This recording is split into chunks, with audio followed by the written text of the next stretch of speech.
हे पत्र आमच्या हाती लागलं.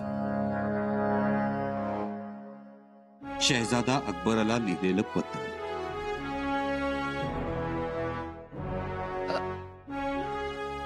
अकबराला? होय, तोच अकबर ज्यानं आमच्याकडे शरण मागितली, जो गुडघे टेकून आम्हाला मदतीची याचना करतोय, जो याचक म्हणून आमच्या दारात उभा आहे आणि केवळ आम्ही त्याला आश्रय दिला म्हणून जो स्थिर आहे. त्याच शहजादा अकबराला लिहिलेलं पत्र आहे. शंभूराजे आणि मातोश्री, या पत्रावर तुमचा शिक्का आहे. शंभूराजे, आम्हाला एकदा माफ करा. माफी? पुन्हा नाही घडणार असं. आम्ही बेचैन होतो.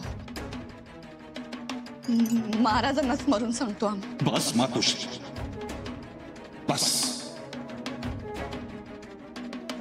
महाराजांचं नाव घेऊ नका. महाराज हो, या अशा आई आहोत तुमच्या. माफी द्या. माफी कशाबद्दल मातोश्री? आणि महाराजांचं स्मरण तरी यावेळी का व्हावं?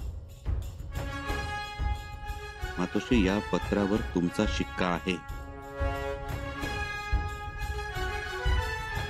खरं तर आम्हाला यात धोका झाल्यासारखा वाटतो. तुम्ही या पत्रावर शिक्का उठवणार नाही.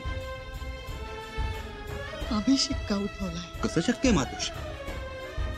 अहो, आईचं काळीच तुमचं. तुम्ही अशा कसायासारख्या वागाल? तुम्ही शिक्का उमटवाल?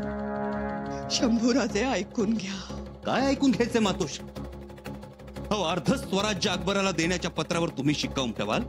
आमचा पन्हाळ्यावर बंदोबस्त करायचा, रायगडावर येऊ द्यायचं नाही, अशा मजकुरावर तुम्ही शिक्का उमटवाल? शिक्का उठवलाय आम्ही. तुम्ही लाग सांगाल मातोश्री, पण आम्हाला ते खरं वाटायला पाहिजे ना. काय सांगावं तुम्हाला? मातोश्री, आम्हाला सगळं काही कळून चुकलं. तुमच्या शिक्क्यांचा गैरवापर करण्यात आलाय. का शंभूराजे, का? सगळं माहित असून तुम्ही असे का वागताय? का आम्हाला अजून खाली बघायला लावताय? उलट मातोश्री, तुम्ही दडपणाखाली न केलेला गुन्हा तर कबूल करत नाही ना? बिलकुल नाही. आम्ही जे काही सांगतोय ते खरं सांगतोय. आम्हाला पुन्हा एकदा मोह झाला आणि हा मोह आमच्या मानगुटीवर वेताळासारखा बसलाय. तो उतरणार नाही. शंभूराजे, सांगा, काय करू आम्ही? काय करू? महाराजांच्या भविष्याची काळजी आमचा पिछा पुरवते, आम्हाला झोपू देत नाही. आम्ही झोपलो की तीच काळजी आमच्या अंगावरचं पांघरून ओढते. हो राजे, आमच्या अंगावरचं पांघरून ओढते आणि मग आम्ही खडबडून जागे होतो. आणि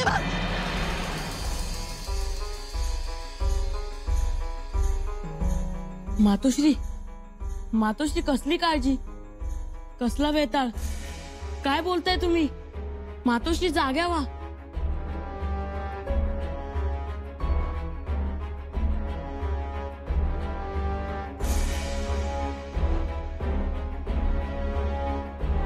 स्वप्न पडलं का तुम्हाला?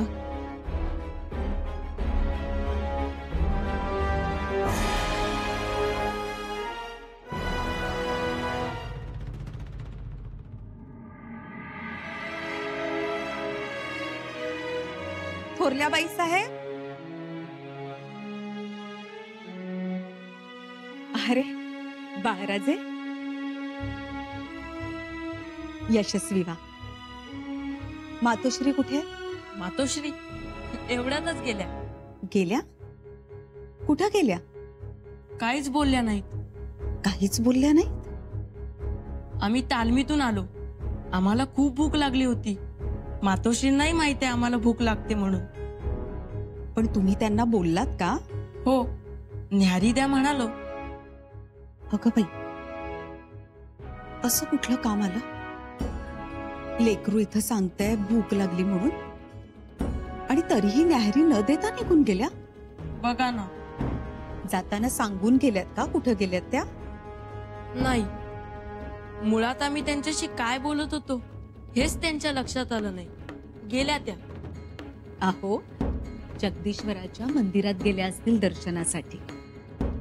नाही, त्या सोबत कोणाला तरी घेऊन जातात. मग कुठं गेल्या? माहित नाही. चला, आम्ही तुम्हाला न्याहारी देतो. थोडं खाऊन घ्या. तोवर सेवकाला सांगतो त्यांना शोधायला. असतील इथंच कुठेतरी. आम्हास न्यारी नको, आपण मातोश्रींना घेऊन येऊया. चला, शोधूया आपण त्यांना. या. पंत, काय बोलताय तुम्ही? योग्य तेच बोललो मी राजमातोश्री. जाब विचारणारा राहणार नाही म्हणाला. अहो, गादीवर राहणार नाही शंभूराजे.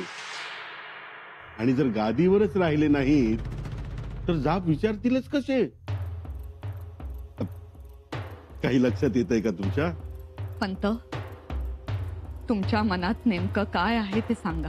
माझ्या ध्यानात, मनात, अंतःकरणात फक्त आणि फक्त राजाराम राजेच आहेत. छत्रपती शिवप्रभूंचे धाकटे चिरंजीव. ते एकदा का गादीवर बसले की मी मोकळा. पण हे शक्य आहे? पूर्वी नव्हतं, पण आता आहे. आता सगळी परिस्थिती जुळून आली आहे. अहो, एवढंच नव्हे तर ग्रह नक्षत्रांनीही आपल्यावर कृपादृष्टीची खैरात केली आहे. आता सगळं मनासारखं घडून येणार. सगळं मनासारखं होणार? हो, आमची माणसं पन्हाळगडावर केव्हाच रवाना झाली. कशाला? अहो, नेमून दिलेलं काम करायला. काय नेमून दिलंय? आणि माणसं कशाला रवाना झाली? बोला पंत. माझी एकट्याची नाही, आपली माणसं. आपली माणसं? कशाला? अहो, नका धास्तव. माणसं गेली आहेत ती त्यांना रोखून धरायला. शंभूराजेंना रोखून धरणारी माणसं आहेत? राजमातोश्री, कधी कधी काळ वेळ धावून येते आणि आता शंभूराजांची वाट काळ वेळ रोखणार.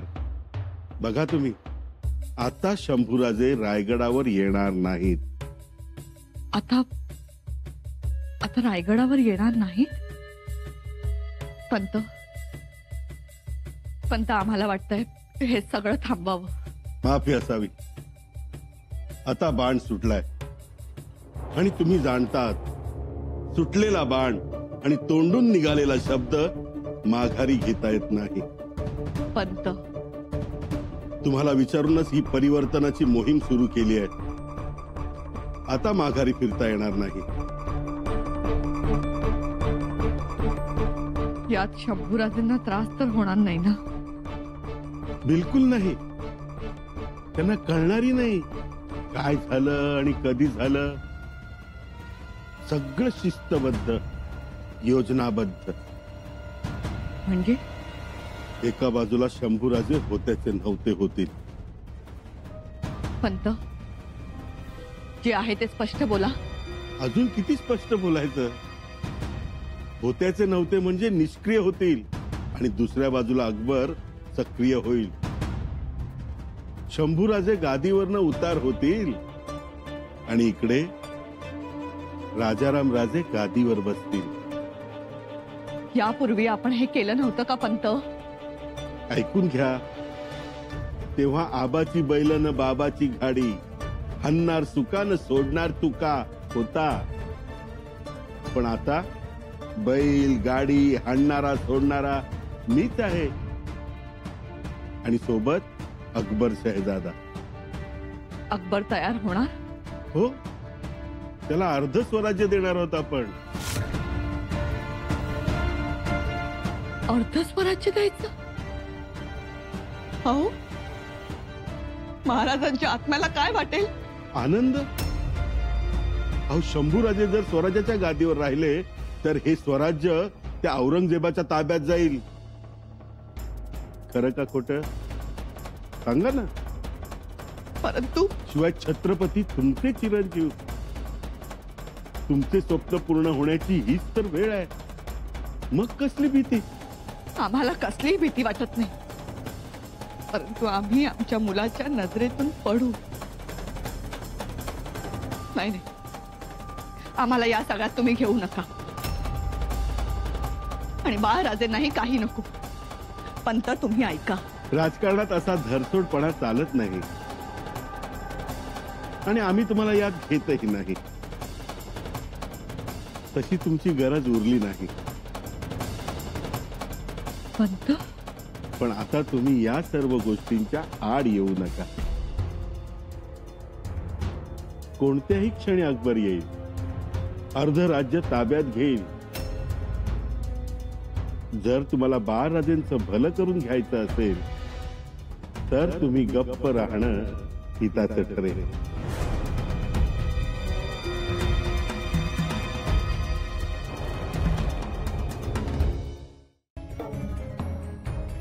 हम शहंशाह भी बने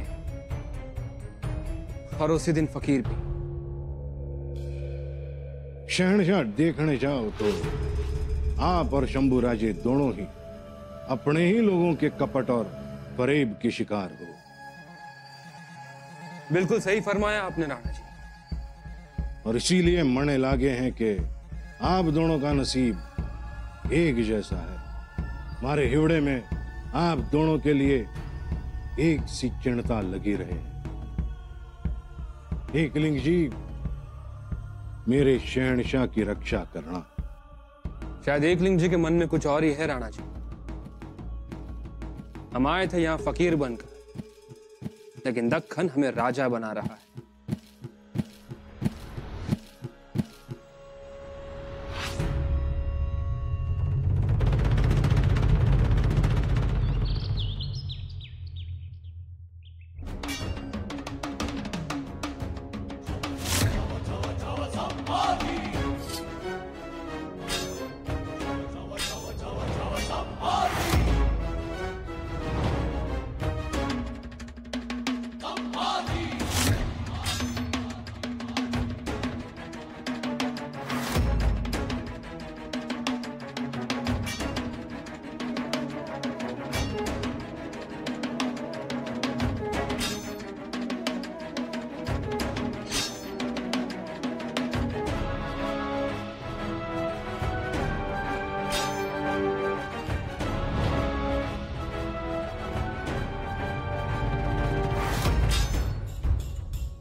मुजरा महाराज, रायगडावरून स्वार आलाय.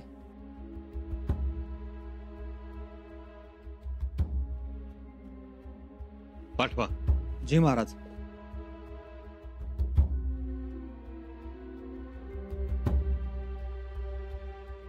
महाराज, रायगडावरून चीजवस्तू आल्या.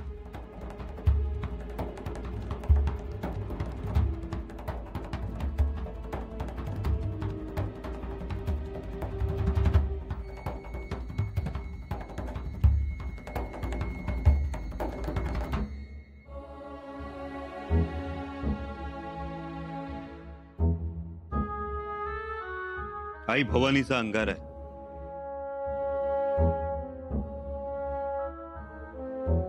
यात खंडोबाचा भंडार आहे.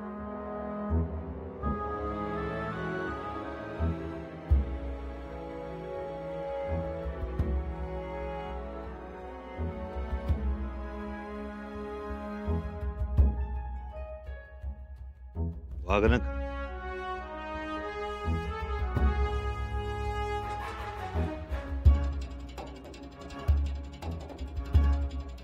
ही अंगठी,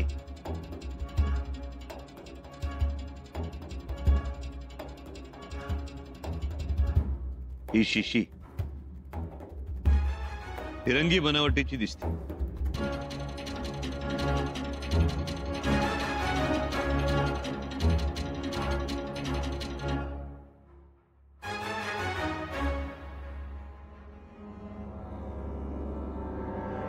या सगळ्या वस्तूंचा काय नेमका अर्थ लावायचा?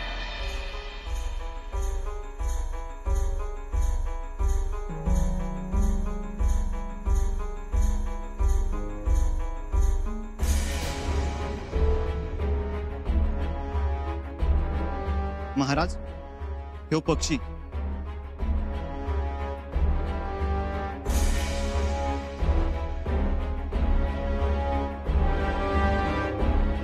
इतर पक्षी इतर पक्षी कशासाठी?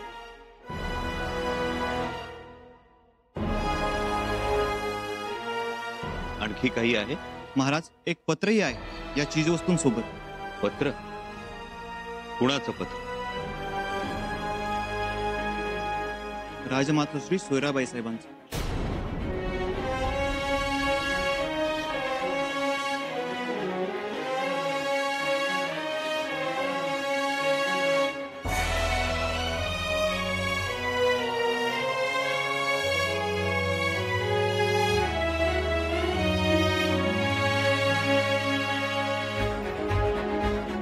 एका ओळीचं पत्र. काळजी घ्या.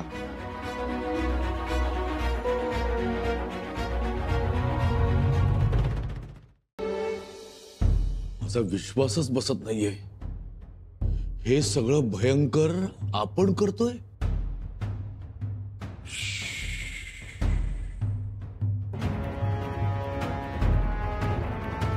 रायगडावर आहोत आपण.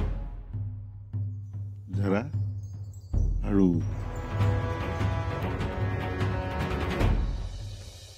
खंडोजी, पन्हाळा प्रांतातून मोठी सैन्य भरती झाली. जी राजे, 20,000ची फौज उभी राहिली. आता नेताजी काका, फिरंगोजी काका, सर्जेराव जेधे, येसाजी काका कंके यांना बोलावून घे. ही सगळी मुलं त्यांच्या नजरेखालून जाऊ दे. म्हणजे त्यांची तालीम, त्यांचा खुराक कुठं कसा करायचा या गोष्टी ते ठरवतील. जी राजे. सैन्य भरती झाली. आता दारुगोळा आणि सुरुंगाच्या दारूची सुद्धा संचयनी झाली पाहिजे. धनी, फिरंग्यांकडून मागवलेली सुरंगी दारू अजून पोहोचली नाही. या फिरंग्यांची दिरंगाई सुरू आहे. बघू, नाहीतर डिचोली भागात आपलाच दारुगोळ्याचा कारखाना सुरू करायचा विचार आहे आमचा. पाणी पाजलं ना व्यवस्थित? ही राजे. आलोच आम्ही रिपीट करू.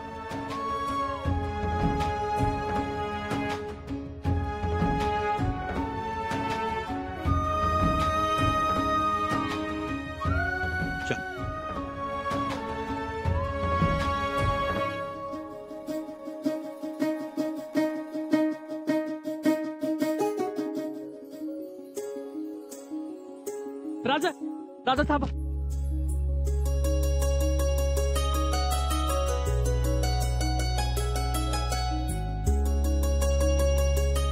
राजा, मी हरबा लांदे पाटील.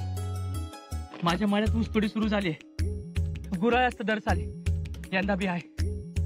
म्हणलं ऊसावर कोयता पडायच्या अगोदर तुमच्या पायावर ऊस ठेवावा. आमच्या पायावर? होय, तशी रीतच आहे आमच्याकडे. पहिलं कणीस, झाडाचा पहिला पाड आणि ऊसाची पहिली मोडी देवाचरणी व्हायची निवद म्हणून. बाबा, पण आम्ही काय देव आहोत का? मी देव नाही, देवाच्या बी मोर आहे बघा. तुम्ही थोरलं राज आऊसाहेब देवच की आमच्यासाठी.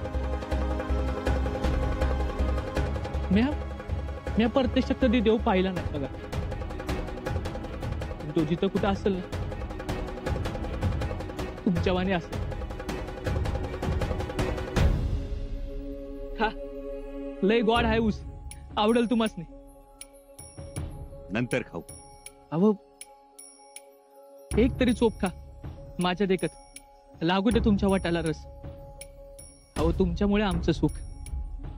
खा. अरे बाबा, खाऊ नंतर. अहो, आता आम्ही चरकात ऊस घालतो. पहिल्याही येऊन आमसनीच चरकात घालायचं, पिळून काढायचं पाक.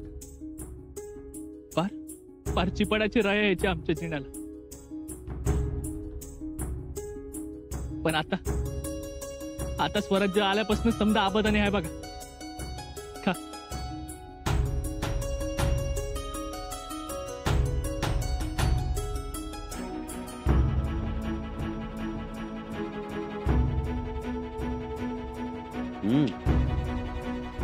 घोडे त्या खंड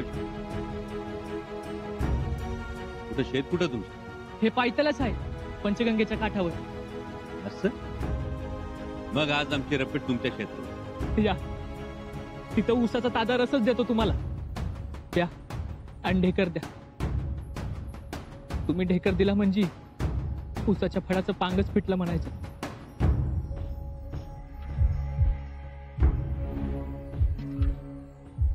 त्याची डोळे तांबूस दिसतात रे याचे. सकाळी जिरिट्याच्या पाण्याने धुतलंय, पाणी गेलं असेल डोळ्यात. बर आलो सांग. मग मी होऊ का मोर? वा पुढं रपेट करून तुमच्या शेतावर येतो. जी राज. शिरप्या राज, हा आमचा शेवटचा मुजरा. राम राम. आणि काम तमाम.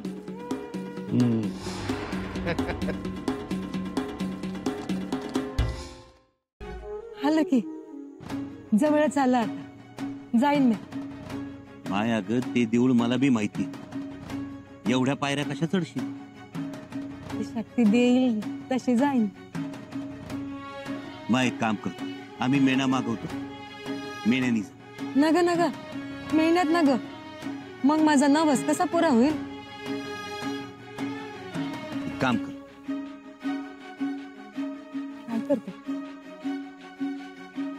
आता एक काम कर, आमच्या पाठीवर बस, आम्ही तुला घेऊन जातो. अरे नग नग राजा, अरे बोललास तेच खूप झालं. नाही भरून पावलं बाबा नग. माय अगं आम्ही अनवाणी चालतो, आम्ही जोडे काढतो, म्हणजे तुझ्या नवसाला बी बाधा यायची नाही. पायाच्या पडाने चालताना यायचं तुला.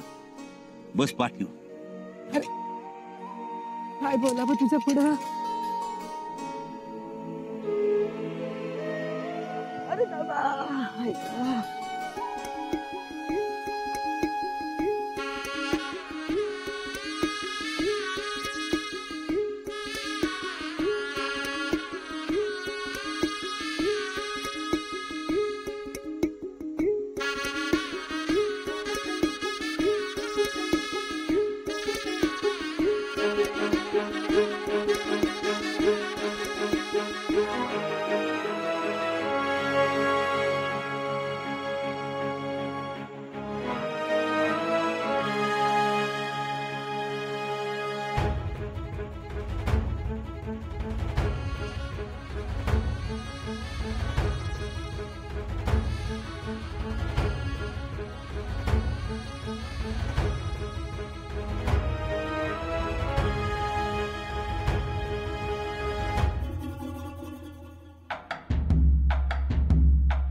मुजरा सुरनीस पंत. चुकलं. काय चुकलं नाही, मी स्वीकार केलाय तुझ्या मुजऱ्याचा. पण माझा मुजरा सुरनिसा नव्हता, तुम्ही तर मुजुमदार. मग त्यात काय? नाही पर मुजुमदार माणसाला एवढं थांबून, एवढा मनका वाकवून नमस्कार करायची काय व गरज? आता केलास तर असू दे आणि करत जा. पण तुमचा नाही, आमचा मनका वागतो ना कारण नसताना. असं ही भाषा? पद बदललं की लगेच बदलता काय? अहो बदलावं लागतं, पदावर तर समजा खेळ. बरं असू द्या, येतो. बरं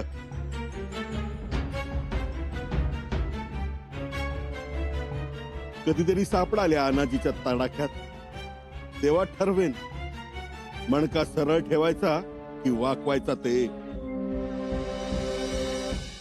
बस मग इथं बस. झालं ना मनोजोक्त दर्शन? फेडला ना नवस? लई उपकार केलंस बघ. नाही अगं उपकार कसलं त्या, तू आम्हाला आमच्या आऊसाहेबांनी. अरे पण माझ्यासाठी तू घोड्यावरनं उतरलास, थांबलास, माझ्या संग बोललास. मला सांग, या कलियुगात कोणाला कोणा संग बोलायला सवड आहे का? पण नाही, तू बोललास, मला मला माय म्हणलास. लई गोड वाटलं बघ. अगं माय आमच्या आऊसाहेबांसाठी केलं नसतं वय.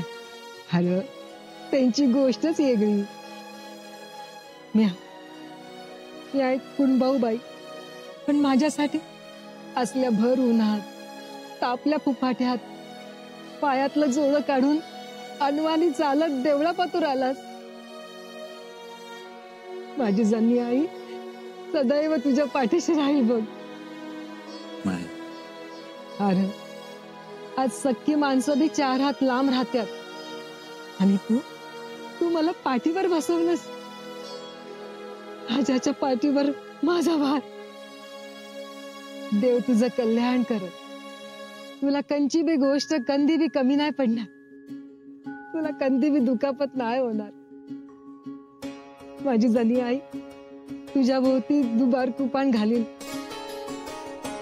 माय येऊ आता. येस मिळेल तुला. तुझ्या नावाची सासन काठी ऊच ऊच जाईल. माझं आयुष्य तुला मिळेल. राजा असून सुद्धा माझ्या पायाचं फोड बघून कासा वीस झालं पोट. लई चांगलं घडलं तुझ्या हातनं. पोरं बाळ सुखी राहतील तुझी. येतो, आशीर्वाद दे. सुखी राहा. बता राहो. जपून जा.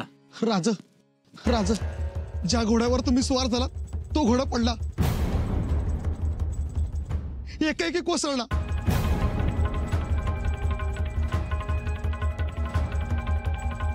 हा कोसळला? जी राज, त्या घोड्याची नाल निसटली आणि घोडा बेशुद्ध पडला. वर मी मारबी लागला त्याला. घोड्याची नाल निसटली आणि अचानक बेशुद्ध पडला.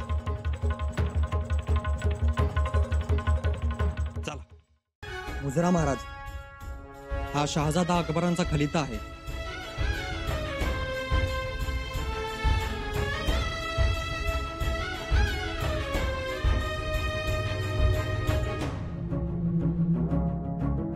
खंडोजी, आमच्या मनात काही गोष्टी आकार घेऊ लागल्या.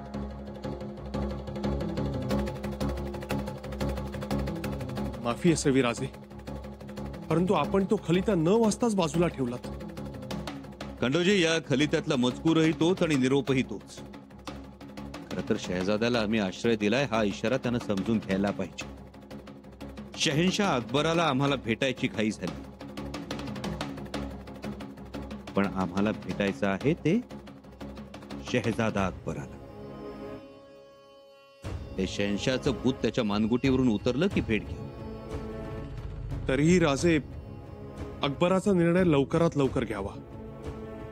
होय, आणि लय दिस झाले त्याला इथे येऊन. नाहीतर मग त्याच्या इथे येण्याचा आणि असण्याचा कोणीतरी दुसराच फायदा उठवेल.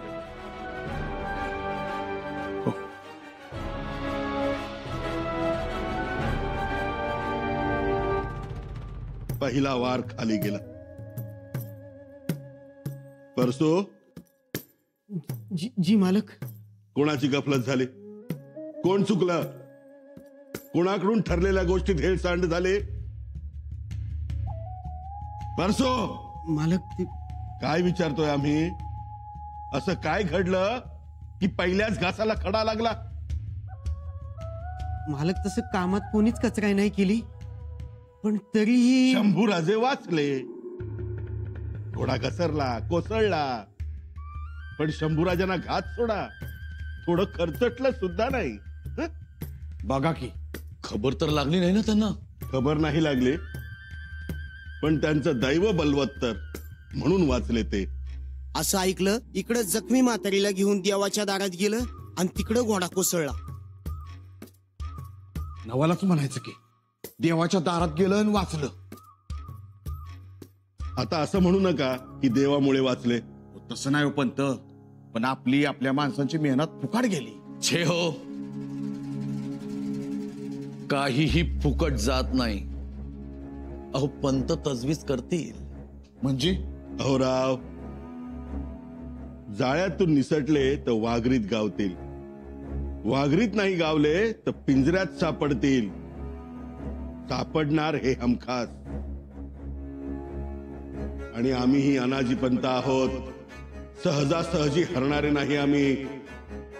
शेवटपर्यंत, यश मिळेपर्यंत लढतच राहणार आम्ही. बाबा, बाबा, खलिता आलाय. खासगी आहे? खासगी नाही, सरकारी आहे. हा, मग मी सदरेवर चाललोय, तेव्हा मी घेऊन जाईल. मी वाचून दाखव? नको, तू वाचू नकोस. तो सरकारी खलिता आहे. मान्य आहे, पण मी तुम्हालाच तर वाचून दाखवतोय. पण त्यातला मजकूर तुला कळेल. पण बाबा, मी तुमचाच चिरंजीव आहे ना, आणि शिवाय मी तुम्हाला तुमच्या प्रत्येक कामात आता मदतही करत असतो. बाळा, ते वेगळं, हे वेगळं. असा बंद खलिता वाचणं योग्य नाही. तू माझा मुलगा आहेस, पण घरात सरकारी कामात तू तिरायतच आहेस. त्यामुळे तुला हा खलिता वाचता येणार नाही. मग बाबा, तुम्ही वाचा. हो, वाचेन. सदरेवर जाऊन. सरकारी खलिते सदरेवर वाचतात. पण बाबा, इथे वाचून दाखवायला काय हरकत आहे? भाऊजी, जे काम जिथे करायचं तिथेच करा. पण बाबा, माझा मुद्दा एवढाच आहे की सदरेवरही तुम्हीच वाचून दाखवणार आहात, आणि इथे सुद्धा. मग इथेच वाचलं असतं तर. भाऊजी बाळा, पाणी घे.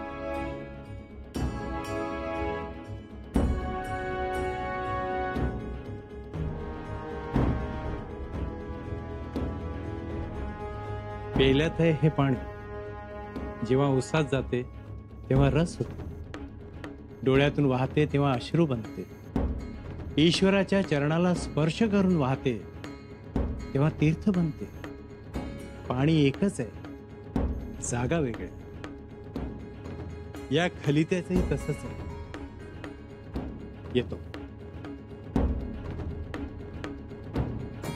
बाबा, तुमच्या या तत्वांनी आमचं नुकसान होऊ नये एवढीच इच्छा.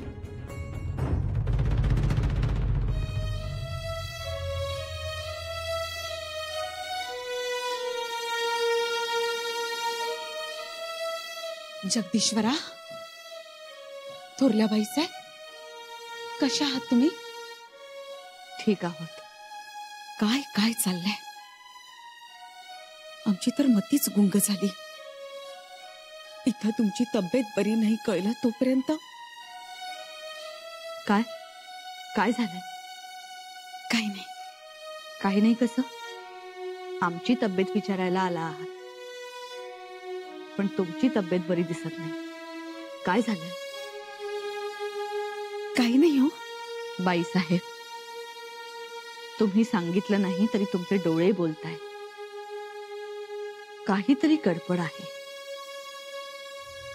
थोरल्याबाई साहेब, शंभूराजेंना पन्हाळगडावर अपघात झालाय.